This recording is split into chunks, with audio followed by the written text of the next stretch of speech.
Hello and welcome to Talking Stars. I am your host Darren from Movie Reviews 101, and as always, my co-host Mr. Damien Riley from Riley on Film. Hi there, say hello to my little friend. No Pacino jokes yet That was for me. all right. And joining us today, we have our first British guest. We have Kira from Film and TV 101. Hello. Hi. So, do you want to tell us a little bit about Film and TV 101? Yeah. Basically, it's a blog I set up just under a year and a half ago after we did like a little project in English at school where we had to write reviews, and it gave me an excuse to watch more films, so I thought, why not? And that's basically where it all took off from. So, and here I am today, talking to you. It can't be bad. It's all downhill from here. Yeah, I've peaked. I've hit me purple pat. Is it .com or? I think so. Okay. I believe she's on WordPress, so it would be, it would be whatever it is, like Film and Movies 101.wordpress.com. Say what the URL is again, so people can look you up. Film and TV 101 at WordPress. Yeah, there you go. There you go. So today, we let Kira pick the stars for our show. And it would be fair to say that she has picked two icons of the industry who both have started to fade away in recent years. So, who did you pick first for us, Kira, and why? I picked Al Pacino because he has recently become probably my favourite actor. I know it's not very original, really, because a lot of people would say that, but I first got into his films after watching The Godfather last summer. Oh, wow. Yeah. And then since watching that, I've sort of made it my mission in life to see everything that he's been in. Even Jack and Jill? No, like all his good films. Okay, good. I remember we had a show on Channel 4, I think, once here, and it was the 100 Greatest Actors Alive, and Al Pacino came in at number 1. Yeah, that's special. Wow. So we'll go to Damien for the first film of the discussion. Well, thank you. I picked Devil's Advocate. Of course, I had seen it before. It was, I believe, from the 90s. Let me look at the date here. 97. So it's not like all that old. It's almost at the 2000 mark. It's almost 20. Yeah, well, yeah. I mean, when this came out in 97, I was 27. So I can pretty much remember it. You know, it's not like I was 18 or something, but it's a crazy film. Al Pacino, yeah, I rewatched it, and once it was done, my wife was over doing some of her work on the other couch with her laptop. I said, honey, you should have really paid attention to that movie. She says, well, I've seen it like 3 times. I said, yeah, but I've seen it probably 10 times. And Al Pacino is scary. And there are things in that movie that are scary because of CGI and really scary moments in that movie. I remember jumping. You know, I even jumped yesterday watching it. Which Darren won't understand because he told me nothing scares him. But there's some really scary parts. And I just think Al Pacino, he's able to control his body language and his words and the meaning with which they come forth in that film. He's a scary guy. He's really a scary guy. As it turns out, I think he ends up being the devil. That's my read on it. He might just be a demon or something. I'm not quite sure. But because of the title, Devil's Advocate, you sort of think, well, okay, maybe he's just working for the devil. But I think he is the devil, really. That's my read on it. But we should say this before every time we talk, Darren, that this is a spoilers show, right? Yes, we can spoil Okay. this movie. Yeah. Okay. So we are, when we meet and we talk, it's a talking about movies by movie critics. It's not. We're not doing previews. We do preview shows. Probably we'll do a few of those sometimes when movies are new. But what this show is intended to do is really be a spoiler show. So if you haven't seen the movie and you would like to, I'd recommend you turn off right now. But moving forward, it's the story of a young lawyer who basically is winning all his cases, getting guilty parties off. And as he's doing that, he starts to sort of question. I should say that Keanu Reeves plays the young lawyer, and as he starts getting this, what he thinks he's doing is he's getting a child molester off from going to jail, whatever will happen to him in there. He starts thinking about how he starts just kind of like getting a conscience about what he does, and as he does so, he is greeted by all these strange people coming into his life, and eventually Al Pacino wants to hire him. And he is, as I said, he's the devil hiring him, and he doesn't realize it until it's too late. And then when it's too late, he does an act of unselfishness that you think ends it all, but then you realize at the very end, all he did was get the clock going again for another sequence. And it's just a real clever ending. And ironically enough, I'll talk about Looper later. I chose Looper. At the end of Looper, the same thing happens. It's kind of interesting. They both have the same unselfish act. Hopefully ends the loop or the process of what's happening. But yeah, just since it was Al Pacino, we chose it for. The guy there is such a sense of belief in his own ability. He has talent, he has skills of acting, but then he has that just belief. There's no doubt in his eyes that he can portray that character and that he can move forward with that character. And Kira, you have any comments so far? Yeah, I rewatched it again yesterday. Just sort of refreshed my mind over it. Yeah. I agree with you. He's a scary man in some of the roles he plays, and I think that's probably one of the reasons I like him so much. It's like you, I'm a bit of a jumper as well. You never really know where you're at with him. Like there always seems to be a slightly uneven tilt, and it's not going to take an awful lot to push him off balance. And I just really like watching that. Yeah,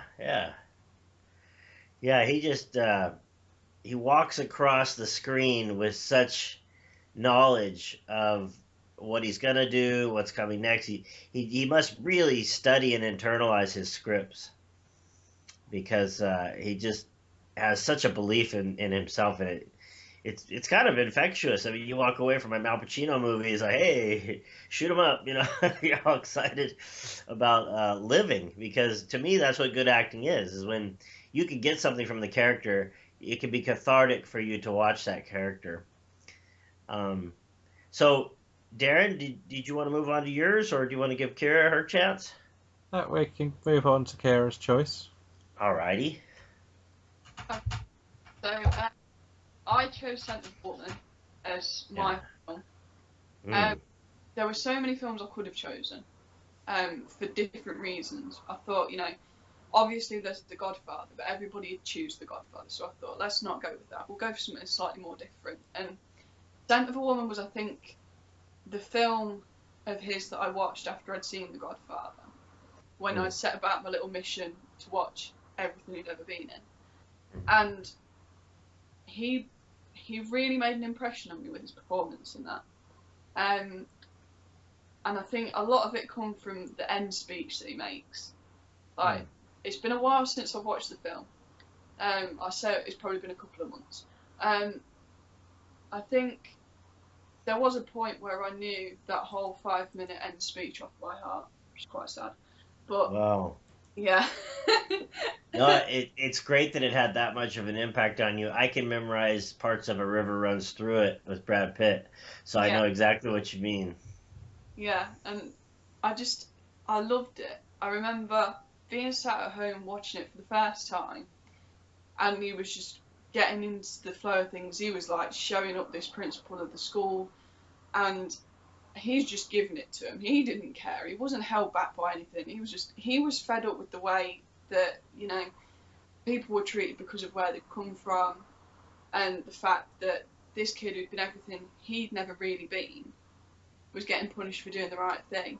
And it just really stuck with me. And as I say, I've watched it so many times since. And bearing in mind, I only watched it for the first time last year. It's probably slightly concerning.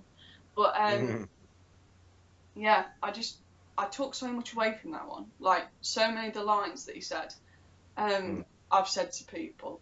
And it's just, above anything though, it's that end speech. It just, it's the bit I look forward to every single time. Can you either give us part of the speech or just kind of summarize what it is that's so powerful to you? I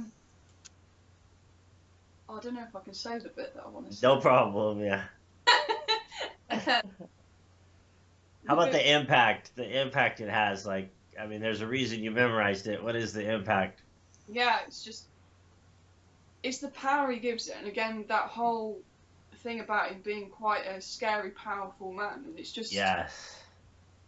it always seems to be there underlying every single character he plays. Now, I know for some people that would probably get quite boring. I love it. I absolutely love it. He's so unpredictable sometimes with some of the characters he plays. And the other thing for it as well was the fact that he wasn't playing some big gangster. He wasn't playing the hard-boiled detective. He was a damaged war hero, essentially. And again, it was just the performance. He played being a blind man very well. And he's the uncle. Sorry to interrupt. He is the uncle, correct, or the grandfather? No, he is basically the man who, the boy Charlie at the Baird School. He's there on scholarship. Yeah. And he wants to make up some money to make his plane ticket home for Christmas. And as it is, it's the Thanksgiving weekend, and Pacino's character, Frank Slade, he's living with his niece, who's taking care of him. And she's going away for the weekend, and he doesn't want to go with her, so they're looking for someone to take care of him. And then Charlie comes along. He's the only one who shows up. He's committed to the job. He's got no choice in it. And he's Chris O'Donnell, but is he a relative or? No, he's not related in any way. He's just the person who's there to take care of him for the weekend. And then he thinks he's going to get a peaceful weekend, you know, easy $300 that he thinks he's going to make. And then the next thing he knows is Pacino's packing a suitcase to go off to New York for the weekend. And then there's a weekend gallivanting, but it all has a bit of a depressing undertone as well when you think about it, because his character Frank, he doesn't feel like he's got anything to live for anymore. Right. And I think Charlie sort of gives him a reason to live as well. Charlie's his big mission in life. He's determined to make a man out of Charlie in that weekend. And then he sort of takes it upon himself to try and get Charlie through the bit of difficulty he's having back at the school. And it's just, there's something about it I couldn't quite explain. It's not that it's really a feel-good film, because there is a point where he's on about blowing his brains out. But it's just the general tone in which it ends with, and there's some really dark humour in it as well. And I really like that. So, for me, that was probably Pacino at his best, and he totally deserved the Oscar for it as well. That's probably another reason I picked it, because he finally got the recognition he deserved with that one. It reminds me a little bit of not really in the plot, but just in the overall theme and concept, like you said, of being dark and exuberant and life-giving at the same time. the Johnny Depp movie where he is, oh, what's that film? Don Juan DeMarco. Did you see that film? No, I've not seen that one. Oh, I would recommend it because it's similar. In that movie, he just puts women on such a pedestal. He thinks he's Don Juan DeMarco, and he's not. And it sounds funny, but it's actually kind of sad because he belongs in a insane asylum. But some of the things that he says are sort of like that speech you're talking about how life should be. Yeah. With wine, women, and song and things like that. And so I think it's interesting what you said about how yes, he is sort of a selfish character and in a way a mean character and a dark character, but at the same time, he does set out at some point, doesn't he, to just try and help Charlie, to try and keep Charlie going. It's like their interests are intertwined. Yeah. So that's a great movie. I'd like to pose the question then, because you know how I like to do this, Damien. Mm-hmm. And with Scent of the Woman, it's got a bit of a reputation for what The Revenant has this year for the Oscar win. That it was given to him because he's done so much good, and they think the other nominees were a lot more deserving on retrospective look back. I don't know if you've seen any of the other 4 nominations in Malcolm X, The Crying Game, Unforgiven or Chaplin, that a lot of people now look at what Pacino did in Scent of the Woman as an over-the-top exaggeration of what he imagined the character to be. This may be to do with the fact that he's doing this trashy comedy stuff at the moment. That if you were to see, it's probably more for Damien because he would have seen this at the time of release. If you went back and watched it now and have seen one of his questionable comedies, could you see the same elements in the performance of what he was doing? Well, what were those other movies you said? Well, the ones that were nominated, you got Malcolm X with Denzel Washington, Clint Eastwood for Unforgiven, and Robert Downey Jr. You're just saying that those were nominated along with Scent of a Woman? Yes, and okay. And Scent of a Woman won. He won Best Actor only. Unforgiven was Best Picture. Gene Hackman was Best Supporting Actor. Clint Eastwood Best Director. I know you have Insomnia, and that came, I want to say, mid-2000s, maybe later than that. I don't know. I don't recall. But he did a great job in that. Yeah, cool. Yeah, we'll go to Insomnia. Yeah, I mean, that's one that just came to my mind. Yeah, he's been in some like truly silly ones. He was in one with Bridget Fonda, I think. Yeah. You remember where he was? I don't know if that was before this or after this, but yeah, he was kind of same kind of thing. I mean, except it was more romantic. He was sort of trying to help her. Frankie and Johnny, is that what it was called? I think it was called Frankie and Johnny. Anyway, I would say no. I'd say he carries the same with him, but the 90s were a time of.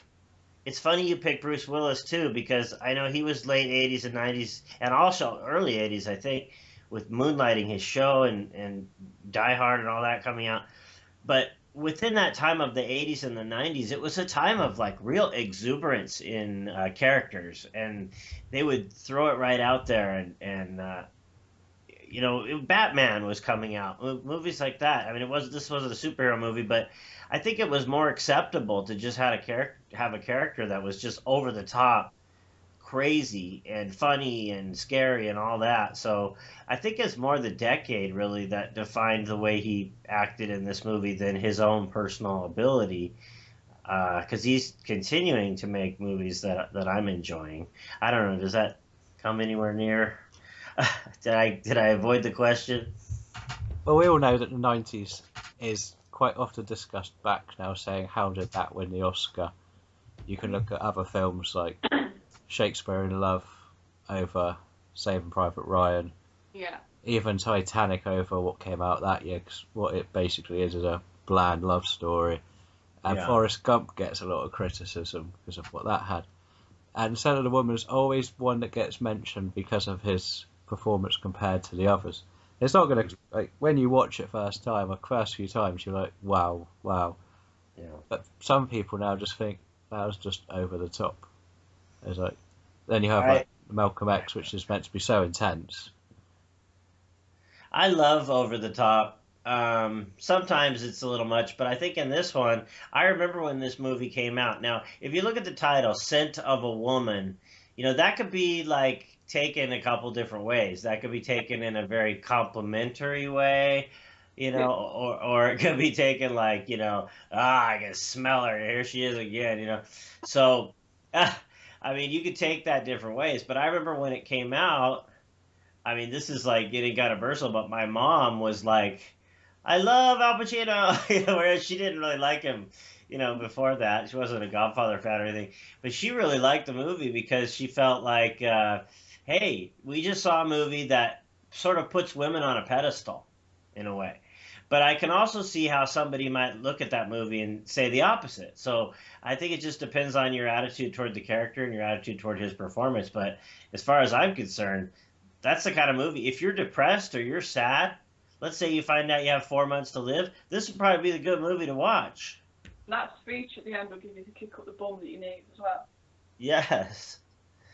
Yes. Fair enough. Yeah.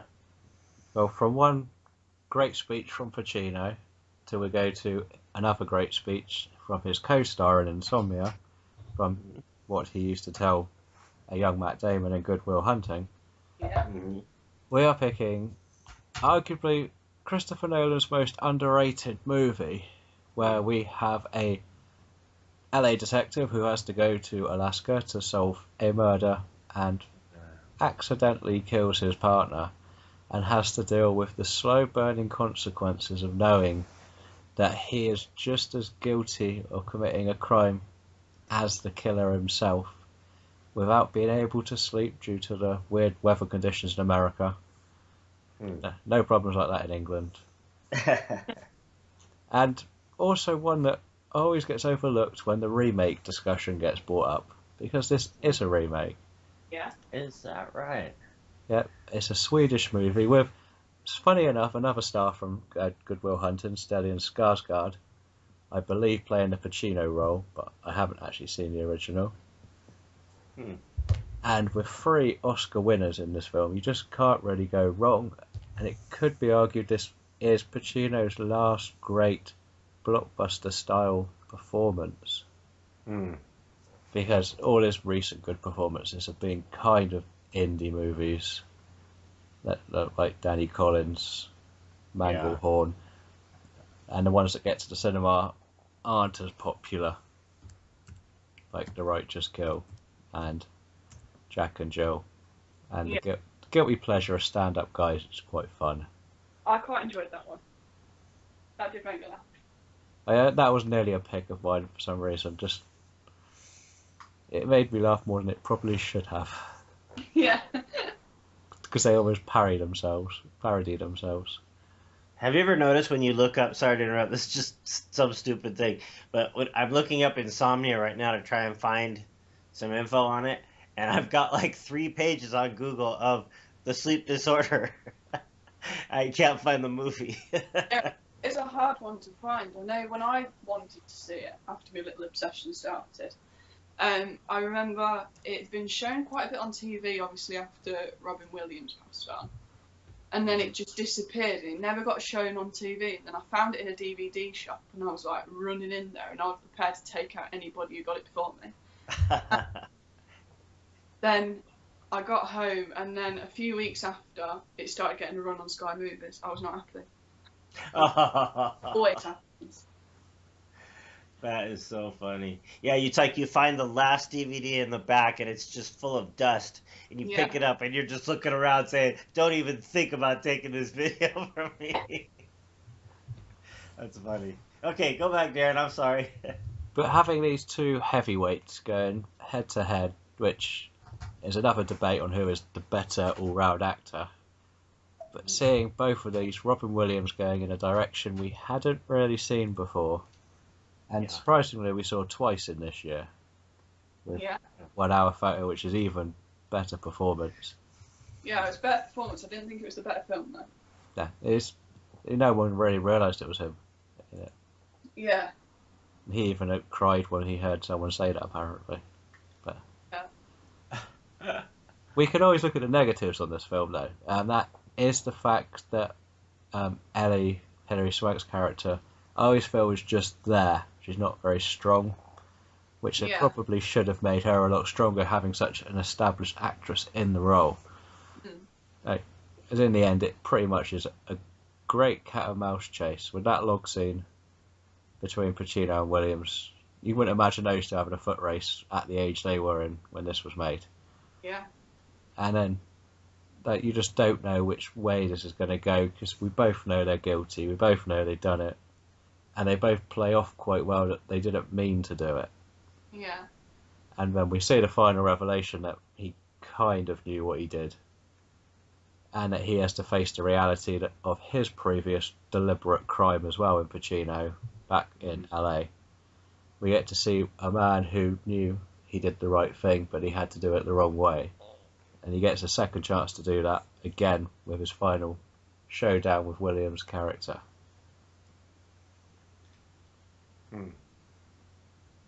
It says the tagline is on IMDb: "Days never end, nightmares are real, no one is innocent." Yes. Quite true. So. Yeah. As if I'm not mistaken, this is the only major release of Christopher Nolan that isn't on the IMDb Top 250, which is quite surprising. Wow. When he's only directed about 8 films, I want to say. 12. I wonder if he likes it. Like if you saw him in an interview and said, "Hey, do you like Insomnia?" He'd be like, "That's my best film." I doubt he'll be saying that. We all know what he'll say is his best film. And it isn't a Joker running amok on Christian Bale. Oh, okay. Yeah, The Dark Knight. No, it's Inception. Oh. That's his baby. That's his creation. Wow. So We'll have to talk about that someday, because I have mixed feelings about that film. Do you like it? it's in the top 5. In your top 5? Yes. Okay, well then there you go. You'll have to convince me on a few things, but no, good visuals. Anyway, You're going to need to learn to dream a little bigger, darling. That's okay. Hey, I can't argue with top 5. I'm not gonna. If it's in never mind. We won't talk about that one. Sorry, but no, when I walked out of there, I was a little let down. That's when I kind of really started reviewing movies on my blog.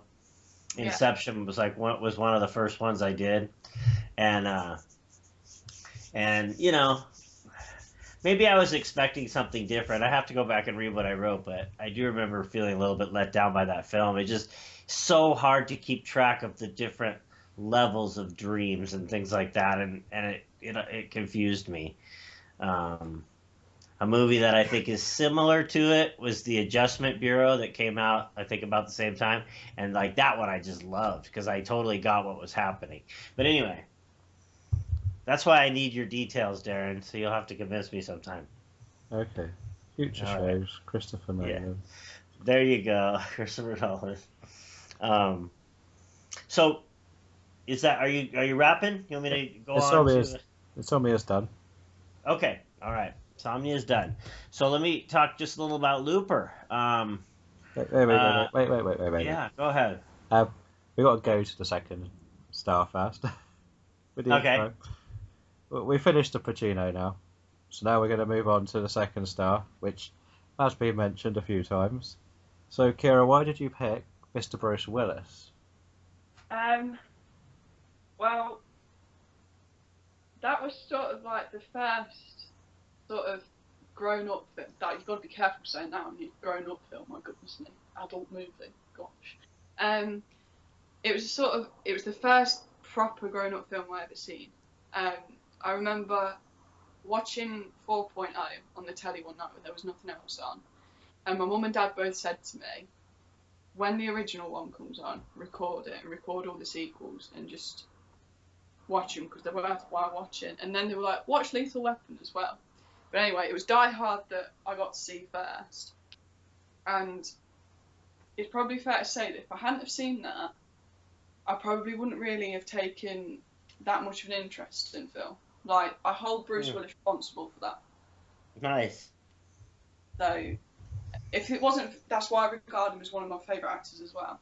If it wasn't for his work and the things that I was allowed to watch because he was in it, I probably wouldn't see half the films now that I have seen. Fair enough. And much like Mr. Pacino, it could be argued that his best career days are way past. Yeah. And even if we were to try and figure out his last good performance, we'd probably end up with Looper. But before that, you're struggling to get anything before probably Die Hard 4.0. So, do you want to carry on going about Die Hard? I can do, yeah. Basically, I think we all know the story, don't we? You got the reluctant hero, he gets trapped in a big tower block as terrorists take over on Christmas Eve or Christmas Day, and he is the one to save the day, essentially. There's not a fat lot more to it other than that. But it's just fun. It's good fun. And you've got, him doing what he does best, I think it's fair to say that is Bruce's forte. You've also got Alan Rickman, who plays the brilliant Hans Gruber. And it's a cat and mouse chase with just everything happening. You've got explosions, you've got computers being used to blow up lifts, you've got the works. It was one of those films, I just really enjoyed it. And plenty of action. I think it's fair to say, I don't know, if maybe it's one of those, it's got a bit of something for everyone, really, because he has to rescue his wife, so there's a bit of romance, there's obviously all the action, there's some good one-liners in it, it's got everything that a Bruce Willis film should have, I think. Okay, I have to go to Damien on this, because Yeah. Kira, you're probably in the same boat as me, where this was what you call the expected Bruce Willis, correct? Yeah. Damien, when Die Hard came out, how many action movies had Bruce Willis ever done? Oh, geez. What was it, like late 80s? 88. Yeah. Oh, right. That's good. Well, let's see. It seems like you and I have talked about this before. Maybe not. I want to say none. Exactly.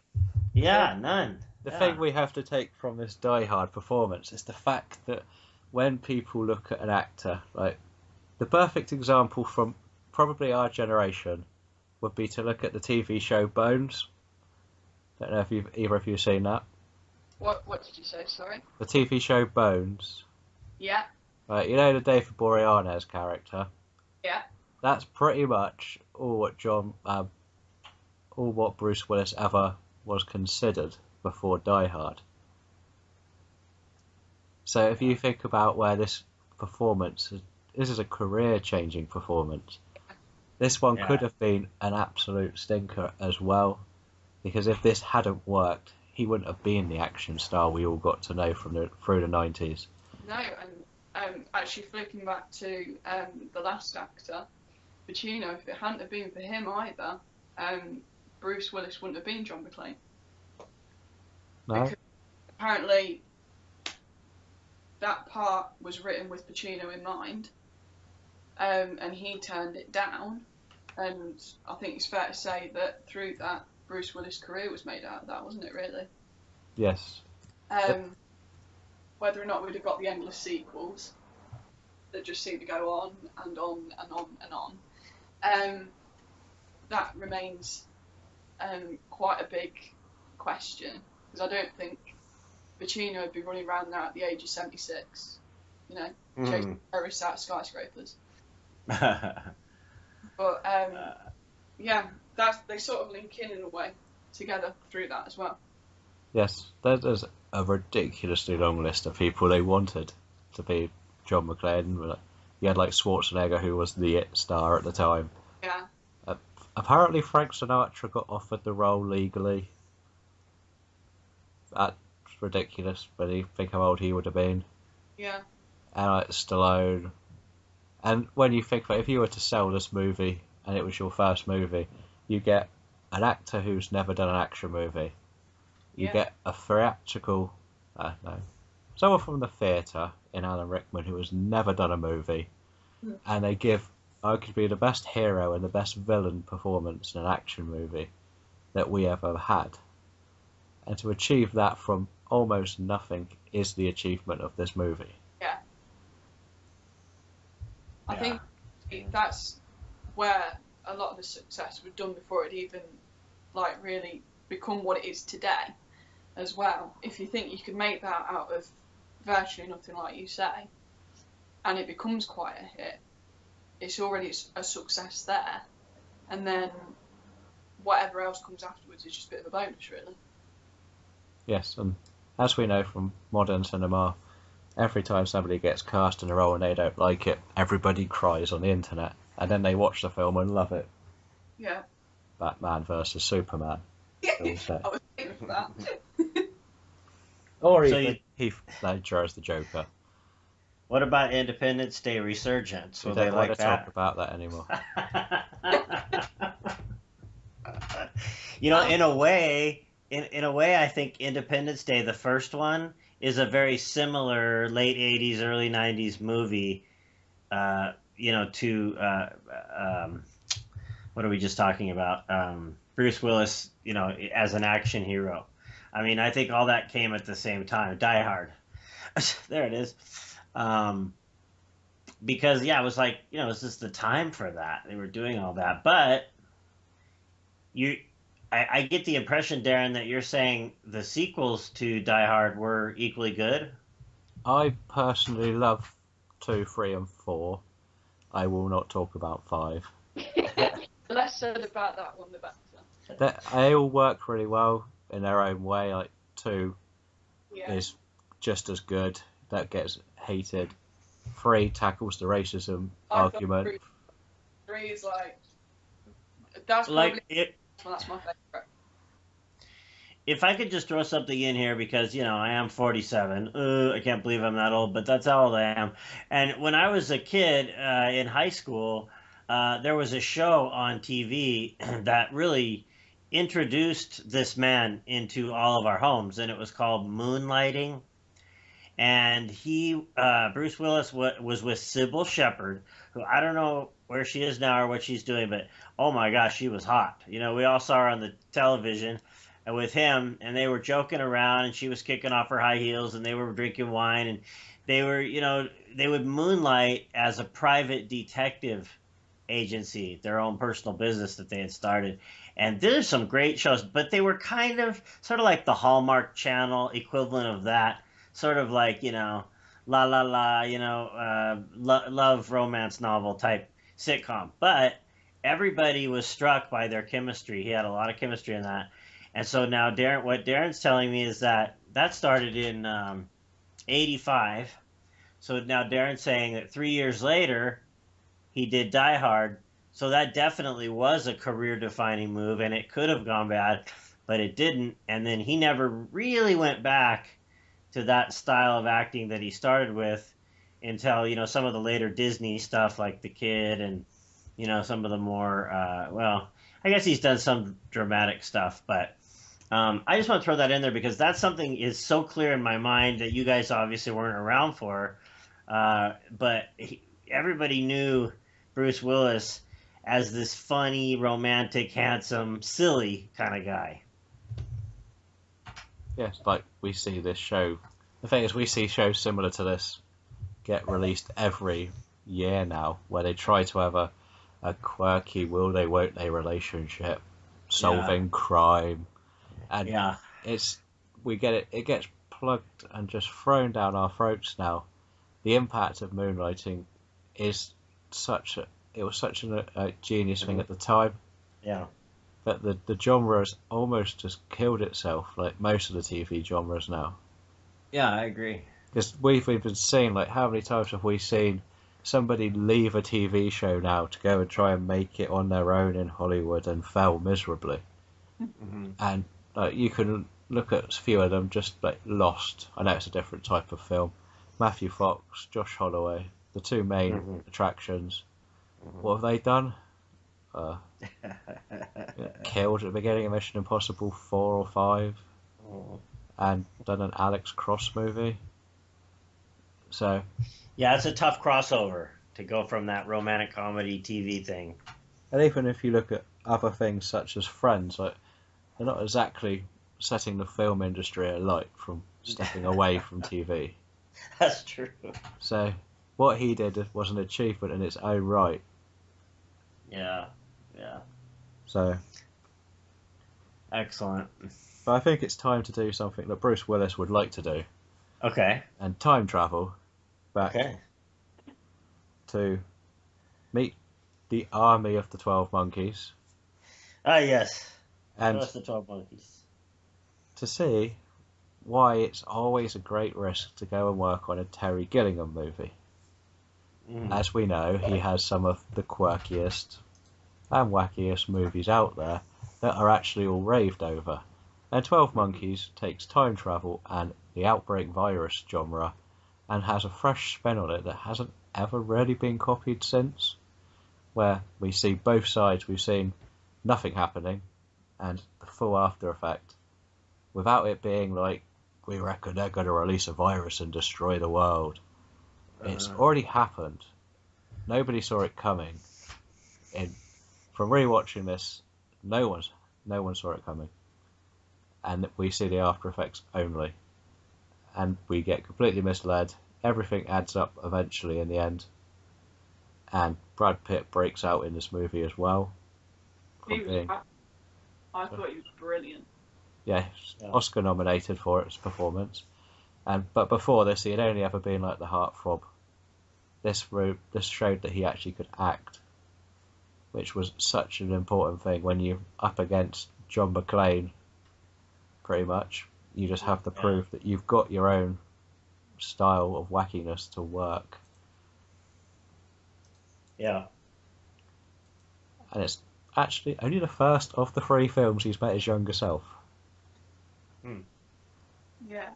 But rewatching it, the one thing that just annoyed the hell out of me is the fact that they try to play so much into the idea that he is a mental patient. I don't know how recently. Like, the whole way through, it's like, it could be in his head, but we clearly know it's not in his head. We've seen everything. It cannot be in his head. And the whole film tries to, like, is he really making this up? Because, like, the police don't care about the virus idea. So it could be just him making up this, and he's made an elaborate story from being in the mental home. But in the end, we know it can't be. And I think that takes a lot out of this film, looking back at it now. Don't know if everyone else can remember this. I only watched it for the first time on Monday night after I'd seen the list of films we were going to be discussing. And I was with it all the way through.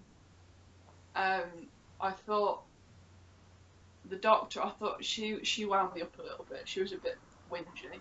I didn't like her that much. And the ending got me as well a little bit. I didn't quite catch the whole like loop thing that went on with it. Like, Bruce Willis got shot at the beginning, and we thought it was all him watching his dad getting shot or something like that. Well, that's what I thought anyway. And then it's actually him getting shot at the end. I didn't. That's where it lost me. That bit is right. I think it is definitely him. It's the very final twist of the movie that shows what happens. If you remember on the plane,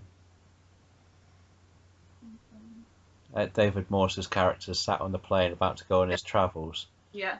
And the lady who he's talking to, I believe, was like the head of the time travel committee, or the people that kept sending him back. And it just looks like she's planned to like kill him before, like, he's got his message back to save the virus outbreak, but he Yeah. has to make that sacrifice to try and kill this guy. And if as he fails, and dies, they have to send someone else back to do the job, which becomes the lady. Yeah. Because she knows exactly where she can go and sit and get the job done without it being suspicious now. Yeah. So she can go and sit next to him on the plane. And from what I could tell, I think she actually drugs him. You don't see any of this, but she clearly hands him the drink rather than off a tray. So it looks like she's planned something, and she's going to kill him before he can release the viruses. Yeah. And that's what I take from it. It's almost like Bruce Willis has done everything he needs to do and solve the crime, work out who released the virus so that the army of the 12 monkeys actually means nothing. And now we actually see that his sacrifice has yet again saved the day and saved the world without really knowing it. Good old Bruce. At it again. Yes. And as for Madeleine Stowe's character, she comes off as, in the 90s, most of the female leads were like that, sadly. Like, you can look at other films she's in, like The General's Daughter. She's very similar in that. Like, it's always about the male lead doing all the work, and she's just there to be like, we'll have a female, just to say that we're casting females, but not making them strong enough. Yeah. You're just there to make it look pretty. Yes, like, we look at what we have now, the equivalent to something like this could be what a Sicario is, and you could have a strong character with Emily Blunt sort of performance in. I don't know if Damien saw 12 Monkeys when it first came out. No, I've seen it, on TV here and there. I think twice. I think I've seen it probably twice. But to be honest, that movie, I think what Kira's saying is the kind of thing that sort of makes me sleepy in a movie. When I don't get stuff and it's really, arcane and out there, I sort of like, okay, well, that's all I'm going to do with this one, and I'll turn it off. And my wife never does that. She always tells me, don't ever walk out on a movie, don't ever turn a movie off. So since I met her in 2002, I quit doing that. I sit through movies, but I don't think I've turned on 12 Monkeys since then. I just didn't get it, I don't think I got it the first few times. I've seen it about 4 or 5 times now. Yeah. And the fact that they went on to make a TV show, I haven't touched the TV show. Don't know how similar it is. I don't know either. I've never seen it. But this is more of a... When I first watched it, it was like, so this is the one that made Brad Pitt big, folks. I didn't really start properly watching movies till about the 2000s. So obviously this is one to go back and check from what I did. Yeah. I'd have been too young to cinema this one. Well, maybe I'll try it again now that we've talked about it, but I do specifically remember this movie just being hard for me to sit through. It would get to about the third half point. I'd just be like, I mean, I hate to say it because every movie should be respected, but I was always like, it's not even worth me trying to figure it out. You know what I mean? But, I like really weird movies too. As you know, I've shared with you about The Village and some different movies that, you have. The one that, we talked about Hush on one of our episodes, and, we came up with some, alternate themes and ideas of maybe what was going on there. And I love that stuff. And it's probably potentially a movie like that. But so far, I just haven't given it the time. But I will. Okay then, well, if this time travel movie wasn't done correctly, let's see what we think about the time travel film that probably was done correctly. Yes, and Looper is the one that I picked with Bruce Willis. He plays a smaller role, but a bigger role too. It's not necessarily... Joseph Gordon-Levitt is the main character that plays him when he was younger. Young Joe, I think they call him on Internet Movie Database. And then he plays Old Joe. Bruce Willis, when they meet in that diner, is a high point for me. Because Looper, everybody knows the story. These crime gangsters have a system going where they'll get the gold from the past and they'll bring it to the future, and then they'll have someone there to shoot them and take the gold, and that's going on, and it's never ending. But then they start closing the loops of time travel where they're actually sending some evil mob boss, I guess it's from the future or the past, is sending them their own self, the actual gunner, is sending themselves with a bag over their head, with the hope that they'll get shot by themselves, but somehow that doesn't work out, and Bruce Willis gets a chance to interact with his younger self, who is Joseph Gordon-Levitt. Now, I did find out that this you'll like this, Darren, because I know you like this other movie. Help me, Ryan. What's the director's name? It's Ryan something. Ryan Johnson. Yeah, Ryan Johnson. This is a trip because I grew up in a place called Mission Viejo, which is over by the Southern California coast, right by the beach. But there's a town between my town, Mission Viejo. There's another town called San Clemente, and that's where he grew up. So he grew up like right next to where I grew up. He's a little bit younger than me. I think he's like 5 years younger than me, but that was kind of neat to see that he grew up right where I grew up. And but I just wanted to mostly just comment on the fact that that scene where Bruce Willis is sitting in that diner with Joseph Gordon-Levitt. Oh, the movie I was talking about was Brick, but we'll get into that another time. Anyway, so they're in this diner, and to me that is like the high point of that movie, because I don't know if it's because I'm a parent of a teenager or what, but he's scolding Joseph Gordon-Levitt, who is himself, and he's saying, you don't want to do that, and you want to meet this lady, from Japan or where, I can't remember exactly where she's from, but he was in the war and she saved him. And he said, you don't want to, this is what you want to do with the rest of your life. He's, I'm not going to do that. And neither one of them, they both have guns, but neither one of them really can kill each other. And I thought that was such a kind of an interesting tension, because usually if you don't like what somebody's saying, in those kinds of movies, you just off them or you send them running. But in this case, both depended on the other, because it was, they're the different, stages of their self. So anyway, you guys, I'll let you talk about that. I don't want to go on too much about it. It's a great movie. Bruce Willis is amazing. But that's about it on that. Well, the guy that sends them back is called the Rainmaker. Mm-hmm. And that is basically a grown-up version of Sid, the kid in the movie, who has some form of psychic powers that we don't fully establish how we know how powerful we can be, but how those powers are meant to work with the future side of everything. But there's two scenes in this movie that I just went, wow. And that is when old Seth is trying to escape and he keeps having body parts removed. Yes. That's so powerful. I didn't realise what was happening to start with, and then when you realise, you're like, oh my god, this is like the best screen death in years. Like, oh, only Darren, only you. My first reaction was, oh my god, that's gross. But you don't see any gore. That's why it's so ingenious. Because imagine you were driving down the street and your leg just disappeared. That's what happened. Yeah. That is scary. That is proper scare tactics in a movie that is not even horror. Yeah. And the other great scene... I have to agree with you on that. The other great scene is when Sid falls down the stairs and basically just blows that bloke up. Blows Jesse up. You remember that scene where everything just lifts up and there's a massive explosion and Sarah's got to save Joe. Those two scenes. Yes. Breathtaking stuff ready for this film. Yeah. And I did love Kid Blue. Made me laugh. When he kept dropping his gun. Oh, yeah.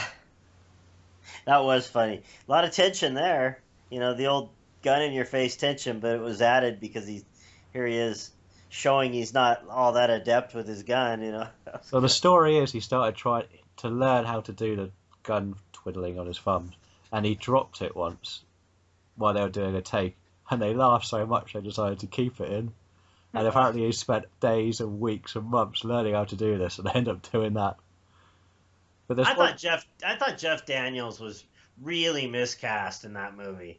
When they went into that mob boss office and it was Jeff Daniels, I was expecting a Dumb and Dumber joke. Jeff Daniels is much bigger than a Dumb and Dumber joke. Yeah, that's true. He is, but The one thing that always gets the questions asking is Abe from the future, the Jeff Daniels character who got sent back by. I thought he was. Yeah. It's one of those that they never really answered. Yeah. It's a film I've seen too much and I've already read too much into. Kara, did you enjoy this one? I'm going to say something a bit controversial here. I didn't really, no. It lost me quite early on, and it never really got me back after that. I see. Will I leave now? No, I went to the cinema with 3 people and I was the only one that liked it, so. Yeah, there's kind of like a catch your breath portion of the movie where he's out sort of on a farmhouse with Emily Blunt, right? That's Emily. Yeah, and so there it sort of changes its focus, but then it gets back into it toward the end. So, yeah, that's interesting. But now, what about Brucey's, as you call him in your email? What about Brucey's performance in that? It's so long since I watched it. Oh, that's all right. Yeah. And it's so because I wasn't that gone. I've only watched it once as well. But yeah, I thought it was okay in it. He was okay. Yeah, I mean, there's probably people that look at him and they probably say it might have been the best performance of his career, but no. It's kind of a half movie. He's only half of the movie. The other one's Joshua Gordon-Levitt. Joseph. Yikes. Got it. I'll pick that. I started writing my review and I kept writing that. I gotta quit doing that. There was one scene that I did like from Bruce, and that's after he kills the first kid. Like his reaction, he just couldn't believe what he did. Yeah. And that was something we haven't seen him. Like no one's managed to get Bruce Willis to react since like M. Night Shyamalan. So the parts you might want to go back here and see if you ever do, watch it again, are the parts where he's with the foreign woman. She's foreign. I don't even know. I probably get in trouble because I said she's Japanese. She's the foreign woman that he's with. She's from Asia. Yeah, there you go. She's from Asia. And he's just so tender with her. I found that really good acting, and it was almost telltale a little bit of his life, being this blockbuster star, saving the day with a big gun and all that. And then he's like real calm with this lady. Of course, they come in and kill her, which is awful. But, it's just the idea. It just shows that he has a range. Yeah. He can sit there and hold the yarn while she's pulling it off his hands. He can pick up a huge gun and save the day as well. Yeah. But I thought that spoke to his acting a little bit.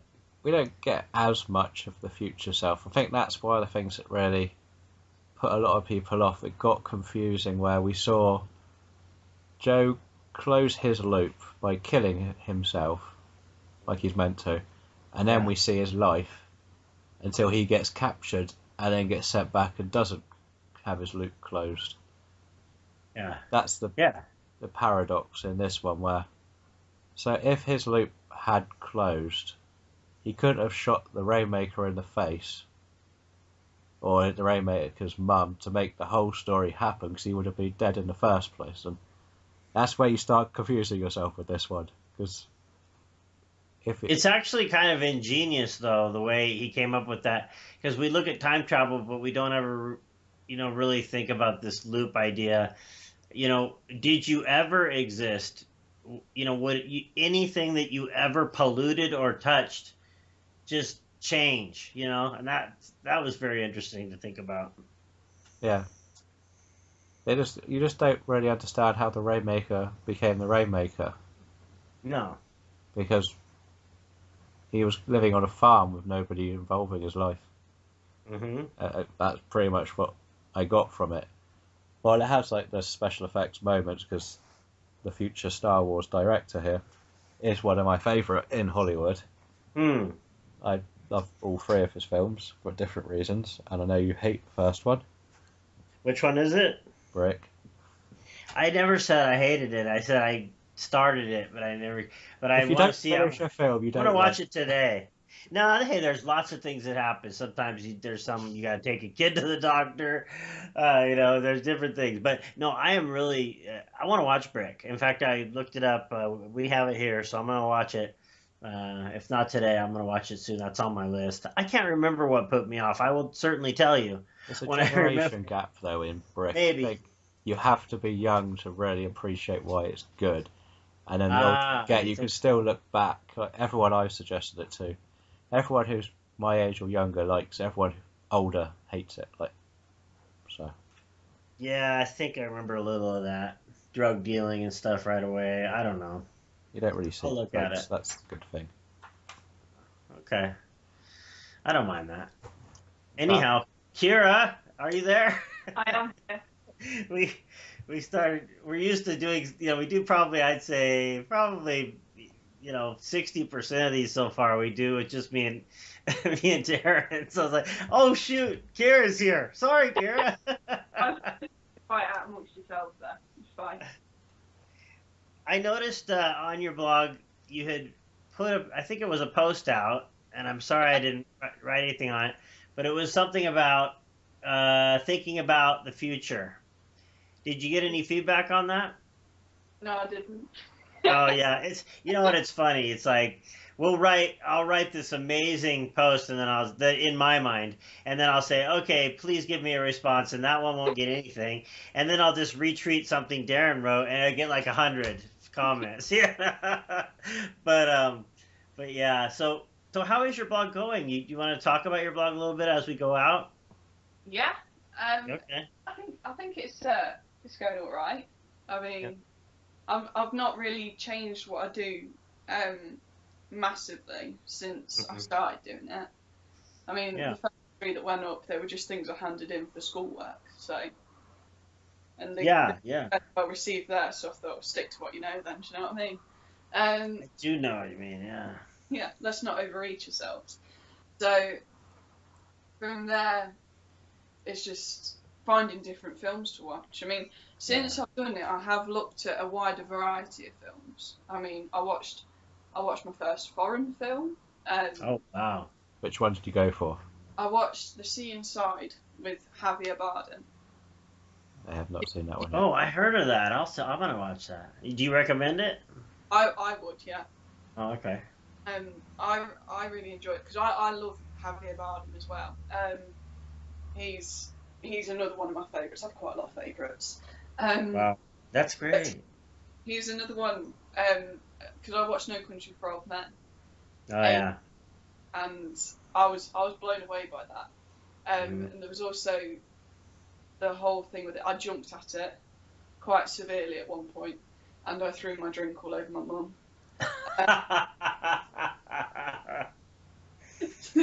So that's so funny.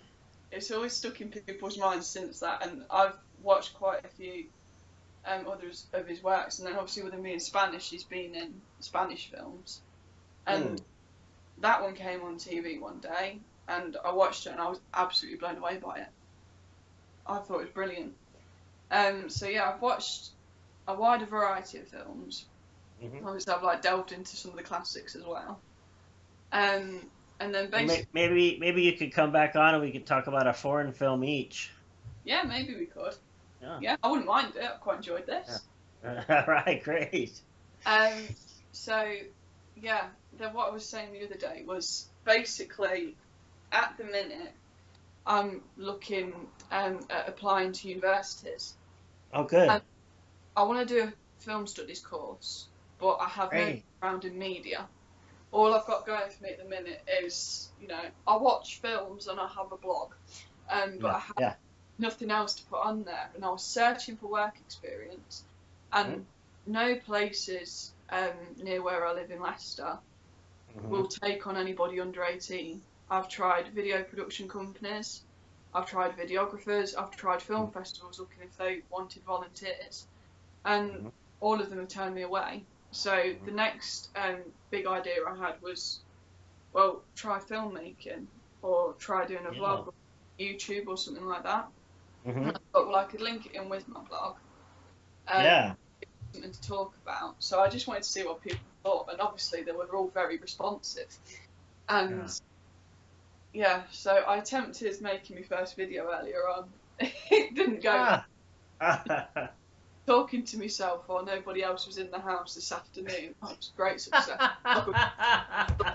Oh yeah. So, Darren's done that. As have I. It's hard. Yeah. So yeah, we'll just see how it goes. I might have another go tomorrow afternoon. Well, make sure you link to these episodes. We should get this one up in a day or two. I'll send it to you. And when you're applying for film school stuff, why not? Just put it on there, because you showed that you know a lot about these two actors today, and you suggested both of them, so you got us watching these movies again, and so it'll be up. They should be up there for many years. Yeah, they'll be grabbing it from the archives, Yeah. like the university interviews and all that. So yeah, There you go. see how it all goes really. Yeah, Might make some of my own short films. that sounds fun. Bring something else together first. So yeah, we'll just see how it all goes.